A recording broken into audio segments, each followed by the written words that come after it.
वजीर आजम नरेंद्र मोदी ने बुध के रोज कहा कि हुकूमत का हदफ मुल्क में शिपिंग सामान की लागत को कम करना, रेलवे की नकलो हमल की सलाहियत को बढ़ाना, बंदरगाहों पर जहाजों की लोडिंग और अनलोडिंग के वाकयात को कम करना। उन्होंने कहा कि इनकी हुकूमत मुल्क में बुनियादी ढांचे की तौसी पर तेज और बुलंद मकासद के साथ काम कर रही है और हिंदुस्तान अब दुनिया में एक बड़े मैन्युफैक्चरिंग सेंटर का ख्वाब देख सकता है। कौमी दारुल हुकूमत दिल्ली के प्रगति मैदान में गति शक्ति योजना का इफ्तिताह करते हुए मोदी ने कहा कि आज मुल्क में कई दहाइयों से नामुकम्मल स्कीम को मुकम्मल किया जा रहा है और हमने साबित कर दिया है कि हम तेज रफ्तारी के साथ काम कर सकते हैं।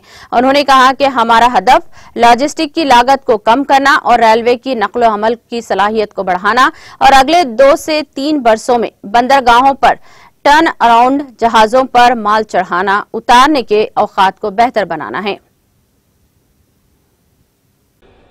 साथियों, हमारे देश में इंफ्रास्ट्रक्चर का विषय ज्यादातर राजनीतिक दलों की प्राथमिकता से दूर रहा है।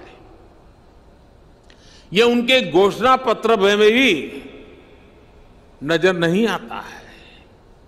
अब तो यह स्थिति आ गई है कि कुछ राजनीतिक दल देश के लिए जरूरी इंफ्रास्ट्रक्चर के निर्माण पर आलोचना करने में गर्व करते हैं, जबकि दुनिया में ये स्वीकृत बात है कि सस्टेनेबल डेवलपमेंट के लिए क्वालिटी इंफ्रास्ट्रक्चर का निर्माण एक ऐसा रास्ता है जो अनेक आर्थिक गतिविधियों को जन्म देता है, बहुत बड़े पैमाने पर रोजगार का निर्माण करता है। जैसे स्किल्ड मैन पावर के बिना हम किसी क्षेत्र में आवश्यक परिणाम नहीं प्राप्त कर सकते, वैसे ही बेहतर आधुनिक इंफ्रास्ट्रक्चर के बिना हम चौतरफा विकास नहीं कर सकते। साथियों, राजनीतिक इच्छा शक्ति की कमी के साथ ही देश के इंफ्रास्ट्रक्चर डेवलपमेंट को सबसे ज्यादा नुकसान पहुंचाया सरकारी विभागों के बीच आपसी तालमेल की कमी ने, आपसी खींचतान ने। राज्यों में भी हमने राज्य सरकारों और स्थानीय निकायों के बीच इस विषय पर तनाव होते देखा है।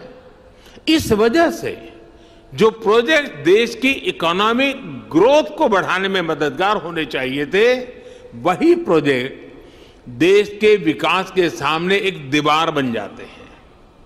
समय के साथ बरसों से लटके हुए प्रोजेक्ट अपनी प्रासंगिकता, अपनी जरूरत भी खो देते हैं।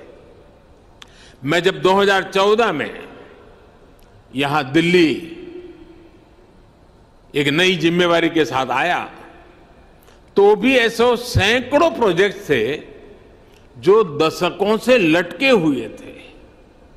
लाखों करोड़ रुपए के ऐसे सैकड़ों प्रोजेक्ट्स की मैंने खुद समीक्षा की। सरकार के सारे विभागों, सारे मंत्रालयों को एक प्लेटफॉर्म पर लाकर खड़ा कर दिया, सारी रुकावटों को दूर करने का प्रयास किया। मुझे संतोष है कि अब सबका ध्यान इस ओर गया है कि आपसी तालमेल की कमी की वजह से परियोजनाओं में देरी ना हो। अब होल ऑफ गवर्नमेंट अप्रोच के साथ सरकार की सामूहिक शक्ति योजनाओं को पूरा करने में लग रही है। इसी वजह से अब दशकों से अधूरी बहुत सारी परियोजनाएं पूरी हो रही है। नाज़रीन, हमारे टीटीवी न्यूज को सब्सक्राइब करें, बेल आइकॉन को प्रेस करें, शेयर करें और लाइक करना ना भूलें। और किसी भी एडवर्टाइजमेंट के लिए हमारे इस नंबर पर कांटेक्ट करें। हमारा नंबर है 9550102020 पर।